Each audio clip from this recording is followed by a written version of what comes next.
नदी का उपहार कहा जाता है क्योंकि इस नदी के अभाव में यह भाग रेगिस्तान होता। सुमेरिया सभ्यता के लोग प्राचीन विश्व के प्रथम लिपि आविष्कर्ता थे।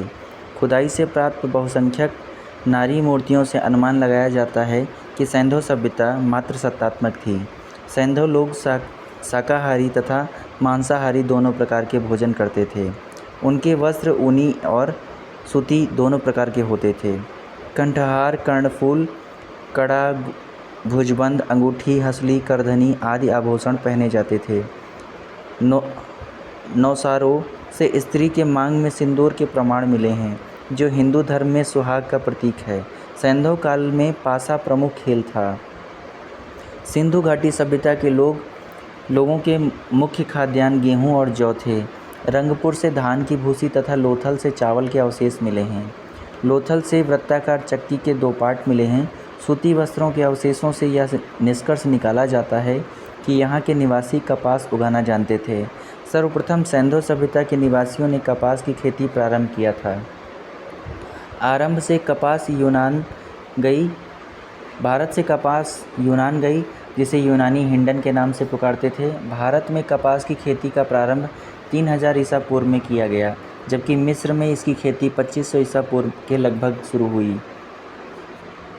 हड़प्पा, मोहनजोदड़ो, कालीबंगा, सुरकोटरा के स्थलों से कुबड़दार ऊँट के जीवाश्म मिले हैं। सुरकोटरा, लोथल, कालीबंगा से घोड़े की मृण मूर्तियाँ, हड्डियाँ, जबड़े आदि के अवशेष प्राप्त हुए हैं। सिंधु सभ्यता का प्रमुख उद्योग वस्त्र उद्योग था। मोहनजोदड़ो से तांबे के 2 उपकरणों से लिपटा हुआ सूती धागा एवं कपड़ा प्राप्त हुआ है। लोथल तथा चनहूदड़ों में मनके बनाने का कार्य होता था। लोथल तथा बालाकोट सीप उद्योग के लिए प्रसिद्ध थे। धातु एवं उनके प्राप्ति स्थल।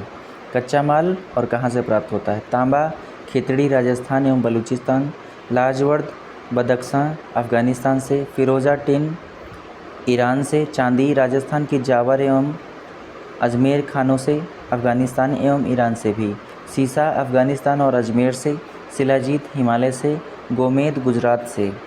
सैंधव निवासियों का आंतरिक एवं बाह्य व्यापार उन्नत अवस्था में था। सिक्कों का प्रचलन नहीं था तथा क्रय विक्रय वस्तु विनिमय द्वारा किया जाता था।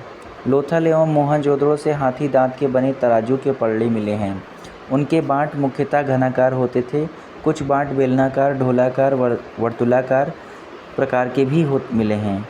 सारगोन युगीन सुमेरियन लेख से ज्ञात होता है कि मेलुहा, दिलमुन तथा मगन के साथ मेसोपोटामिया के साथ व्यापारिक संबंध थे। मेलुहा की पहचान सिंध क्षेत्र से की गई। दिलमुन की पहचान फारस की खाड़ी में बहरीन से की गई है। सुमेरी अभिलेखों में दिलमुन को साफ सुथरे नगरों का स्थान, सूर्योदय का क्षेत्र तथा हाथियों का देश कहा गया है। मिस्र के साथ व्यापारिक संबंध का पता लोथल से प्राप्त मम्मी की एक आकृति से चलता है। सैंधव सभ्यता में मूर्तिकला, वास्तुकला, उत्कीर्ण कला, मृदभांड कला आदि के उन्नत होने के प्रमाण मिले हैं। मोहनजोदड़ो से एक संयुक्त पशु मूर्ति प्राप्त हुई है, जिसमें शरीर भेड़ का तथा मस्तक सूंडदार हाथी का। हड़प्पा की पाषाण मूर्तियों में 2 सिर रहित मानव मूर्तियाँ उल्लेखनीय हैं। धातु मूर्तियाँ लुप्तमोम या मधोच्छिष्ट विधि से बनाई जाती हैं। मोहनजोदड़ो से प्राप्त नर्तकी की कांस्य मूर्ति अत्यंत प्रसिद्ध है। लोथल से कुत्ते तथा कालीबंगा से ताम्र मूर्ति प्राप्त हुई है। चनहूदड़ों से प्राप्त इक्का गाड़ी एवं बैलगाड़ी की मूर्तियाँ उल्लेखनीय हैं। मृण मूर्तियाँ पुरुषों, स्त्रियों और पशु पक्षियों की प्राप्त हुई हैं। मानव मूर्तियाँ अधिकतर स्त्रियों की हैं। सर्वाधिक मृण मूर्तियाँ पशु पक्षियों की प्राप्त हुई हैं। सैंधव काल में सर्वाधिक मोहरें सेलखड़ी से बनी हैं। इसके अतिरिक्त कांचली मिट्टी, चर्ट, गोमेद मिट्टी आदि की बनी मोहरें भी हैं। अधिकांश मोहरें वर्गाकार या चौकोर हैं, किंतु कुछ मोहरें घनाकार, गोलाकार एवं बेलनाकार भी हैं। सिंधु सभ्यता की मोहरों पर सर्वाधिक अंकन एक श्रृंगी बैल का है। उसके बाद कुबड़ वाले बैलों का है। पशुपति शिव का प्रमाण मोहनजोदड़ो से प्राप्त एक मोहर है, जिस पर योगी की आकृति बनी है। उस योगी के दाईं ओर बाघ और हाथी तथा बाईं ओर गैंडा एवं भैंसा चित्रित किए गए हैं। 2 हिरन भी बने हैं। योगी के सिर पर एक त्रिशूल जैसा आभूषण है तथा इसके 3 मुख हैं। मार्शल महोदय ने इसे रुद्र शिव से संबंधित किया है। सैंधो मृदभांड मुख्यतः लाल या गुलाबी रंग के हैं। कुछ मृदभांडों को लाल रंग से रंगकर काली रेखाओं में चित्र बनाए गए हैं। कुछ बर्तनों पर मोर, हिरण, कछुआ, मछली, गाय, बकरा, पीपल, नीम, खजूर, केला आदि का अंकन है। सैंधव मृदभांडों में मर्तबान, कटोरे, तस्तरियाँ एवं थालियाँ प्रमुख हैं। स्त्री पुरुष दोनों आभूषण पहनते थे। सोने चांदी के अतिरिक्त हाथी दांत, शंख आदि के भी आभूषण तैयार किए जाते थे। सैंधव सभ्यता में मातृ देवी की पूजा प्रमुख थी। हड़प्पा से प्राप्त एक स्त्री की मूर्ति में उसके गर्भ से निकलता एक पौधा दिखाया गया है।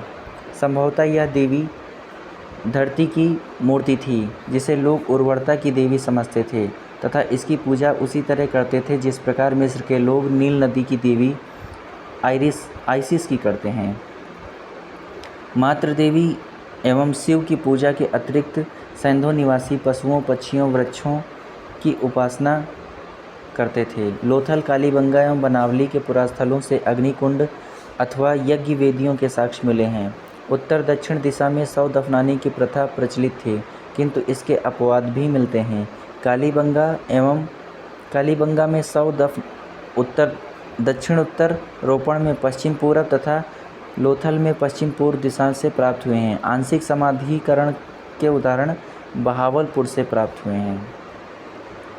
सैंधव सभ्यता के विनाश के कारणों पर विभिन्न इतिहासकारों एवं विद्वानों का मत है। चलिए देखते हैं किसने कैसे विनाश कराया है। विनाश का कारण और इतिहासकार। बाढ़ को मानते हैं मार्शल महोदय, मैके, SR राव भी मानते हैं। आर्यों का आक्रमण प्रमुख कारण माना जाता है गार्डन चाइल्ड, मार्टिमर व्हीलर और स्टुअर्ट पिगट द्वारा। जलवायु परिवर्तन को मानते हैं RL स्टीन, अमलानंद घोष। भूतात्विक परिवर्तन मानते हैं MR साहनी, HT लैम्ब्रिक। महामारी KUR कैनेडी। अदृश्य गाज मानते हैं M दिमित्रिएव।